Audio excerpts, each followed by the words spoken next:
یہ national audio library for the blind کی آواز ہے۔ کتاب کا نام 9 لکھی کوٹھی، مصنف علی اکبر ناطق، اور آپ کے لیے پڑھیں گی فرحہ علی۔ باب نمبر 29۔ مولوی کرامت اسکول کے بڑے دروازے میں داخل ہوتے ہی اس کی بلند و بالا سرخ عمارت کی ہیبت میں دب کر کھڑا ہو گیا۔ سامنے پہاڑ جیسی سرخ عمارت بڑی بڑی حویلیوں کا سر نیچا کر رہی تھی، جس کے کئی دالان اور 20 کمرے ادھر ادھر پھیلتے چلے گئے تھے۔ دائیں بائیں کے کمروں کے اندر راہداریاں اور راہداریوں میں بلند و بالا 30 درجے کی ڈاٹ والے در۔ ان دروں کے ستون گول اور اونٹوں کی قامت سے دگنے تھے۔ واقعی انگریز سرکار نے بڑے پیسے خرچ کر کے یہ عمارت بنائی تھی، جس کے کونے میں ایک چھوٹا سا گرجا بھی تھا۔ بڑے بڑے گھاس کے میدان اور ان کے کناروں پر لگے ہوئے ٹالیوں، نیم، پیپل اور شرینے کے درخت چھاؤں کیے ہوئے تھے۔ کچھ بچے قطار بنا کر ایک کمرے سے دوسرے کمرے کی طرف جا رہے تھے۔ ان سب نے ملیشیا کی سیاہ رنگ کی قمیضیں اور شلواریں پہن رکھی تھی۔ بچوں کے سروں پر پگڑیاں تھیں، کچھ ٹوپیاں پہنے ہوئے، 1-2 بچے ننگے سر بھی نظر آئے۔ مولوی کرامت کو سمجھ نہیں آ رہی تھی کہ وہ اب کس سے ملے اور کیا کرے۔ وہ دیر تک گیٹ کے اندر داخل ہو کر اسکول کے اس چوکیدار کے پاس کھڑا رہا جو گیٹ پر ڈیوٹی کے لیے بیٹھا تھا۔ چوکیدار اپنی ہی ذات میں مگن، سر نیچا کیے کچھ منہ کے اندر ہی اندر گنگناتا رہا اور نظر اٹھا کر مولوی کی طرف دیکھا بھی نہیں۔ یہ چوکیدار ایک سکھ نوجوان لڑکا تھا، جس کے سر پر اتنی بڑی پگڑی تھی کہ پورے جسم کو دبا رہی تھی۔ جب اس نے مولوی پر کوئی توجہ نہ دی تو مولوی کرامت نے ڈرتے ڈرتے پوچھا، سردار صاحب، ہیڈ منشی صاحب سے ملنا ہے، اور جیب سے نکال کر وہ رقعہ دکھایا جو تلسی داس نے مولوی کرامت کو دیا تھا اور کہا تھا کہ جا کر منشی بھیم داس کو دکھا دینا، باقی وہ سب کچھ تمہیں سمجھا دے گا۔ چوکیدار نے مولوی کی آواز پر پہلی دفعہ سر اٹھا کر غور سے دیکھا اور اس کے لباس، داڑھی، پگڑی اور چہرے کی سادگی اور نفاست سے متاثر ہو کر بولا، شاہ جی کی کہنا ہے ہیڈ منشی نو؟ میں یہاں منشی بن کے آیا ہوں، اسے رپورٹ کرنی ہے۔ یہ سن کر وہ جلدی سے اٹھا اور بنا کچھ بولے مولوی کے آگے چل دیا۔ مولوی کرامت اس نوجوان کے پیچھے پیچھے چلتا رہا، یہاں تک کہ ایک کمرے کے سامنے جا کر، جس کی چھت پر 2 جھنڈے لگے تھے، ایک برطانیہ سرکار کا اور دوسرا پنجاب ایجوکیشن منسٹری کے مونوگرام کا۔ وہاں پہنچ کر نوجوان نے مولوی کرامت سے کہا، مولوی صاحب، ہیڈ ماسٹر صاحب اندر بیٹھے آ۔ یہ کہہ کر وہ وہیں سے الٹے قدموں واپس ہو گیا، جبکہ مولوی کرامت آگے بڑھ کر کمرے میں داخل ہو گیا اور جھٹ السلام علیکم کہہ دیا۔ اندر 2-3 منشی اور بھی بیٹھے تھے، لیکن مولوی کرامت نے اندازہ لگا لیا تھا کہ ہیڈ منشی وہی ہے جو میز کے دوسری طرف بیٹھا ہے۔ کمرہ اندر سے کافی کھلا اور صاف ستھرا تھا۔ اس میں 8-10 لکڑی کی کرسیاں تھیں۔ ایسی کرسیاں وہ پہلے بھی ولیم کے دفتر میں دیکھ چکا تھا۔ سامنے ایک چوکور لکڑی ہی کی میز تھی، جس پر نیلے رنگ کا میز پوش بچھا تھا۔ اسی میز کی دوسری طرف ہیڈ منشی صاحب بیٹھے تھے، آنکھیں چھوٹی چھوٹی، جن پر بڑے اور موٹے شیشوں کی اینک چڑھی تھی، رنگ سیاہی مائل مٹیالہ، اور سر پر سفید رنگ کی 2 پلی ٹوپی اس طرح دبا کے جمائی تھی کہ پورا سر اس میں چھپ گیا تھا۔ منشی صاحب خود بھی کرسی پر بیٹھے میز کے پیچھے گویا چھپے ہوئے تھے، صرف ان کی گردن سے اوپر کا حصہ ہی نظر آ رہا تھا۔ اس کے اس طرح بیٹھے ہونے سے قامت کا اندازہ بھی ہو رہا تھا کہ 4.5 فٹ سے زیادہ نہیں ہوگا، لیکن آنکھوں سے اطمینان اور سکون صاف جھلکتا تھا۔ اس بات سے ثابت ہو رہا تھا کہ ہیڈ منشی کو ہر طرف سے مکمل سکون ہے اور ان کے خانگی اور روزی روٹی کے معاملات صحیح چل رہے تھے۔ مولوی کرامت نے سوچا کہ اب اس کے حالات بھی جلد ہی اللہ نے چاہا تو اسی منشی جیسے ہو جائیں گے۔ رقعہ ابھی تک مولوی کرامت کے ہاتھ ہی میں تھا۔ اس سے پہلے کہ ہیڈ منشی صاحب سلام کا جواب دیتا، مولوی کرامت نے وہ رقعہ ان کے سامنے میز پر رکھ دیا۔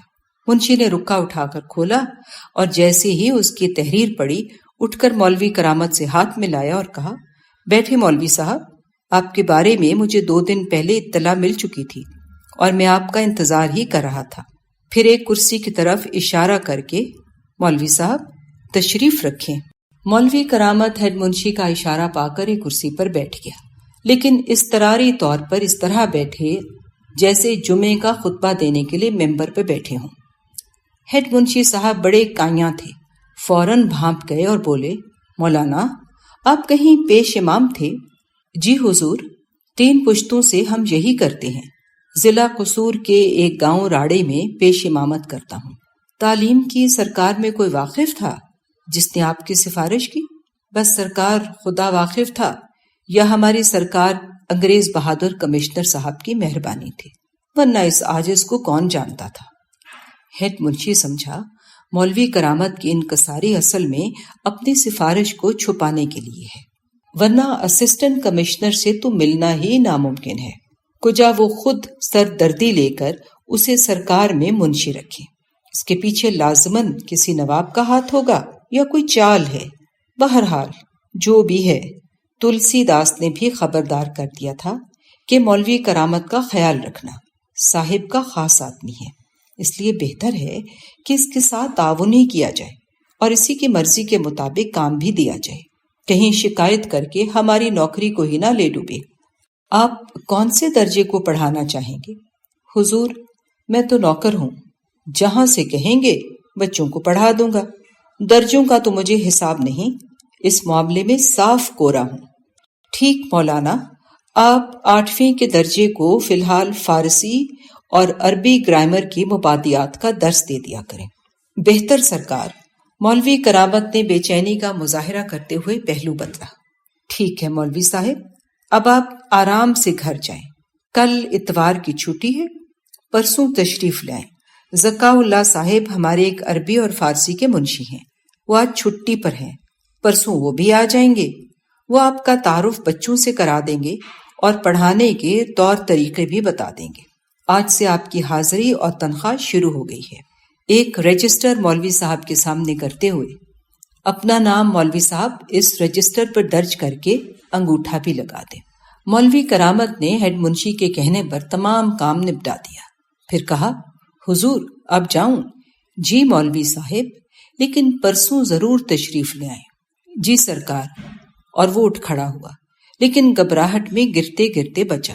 مولوی کرامت اسکول کے بڑے دروازے سے باہر نکلا تو اسے محسوس ہوا کہ وہ گویا ایک جیل سے باہر نکلا ہے۔ ہیڈ منشی کے کمرے میں اس کا دم گھٹنے لگا تھا۔ پہلی بار سرکاری رجسٹر پر دستخط کرتے ہوئے اسے لگ رہا تھا کہ شاید اپنے قید کے پروانے پر دستخط کر رہا ہے، اسی وجہ سے گھبراہٹ شروع ہو گئی تھی۔ اب دروازے سے باہر نکلا تو گھبراہٹ کا تاثر فوراً ہی زائل ہو گیا۔ مولوی کرامت نے اسکول جانے کے لیے کھدر کا سفید کرتا، سفید ہی کھدر کی چادر پہن لی۔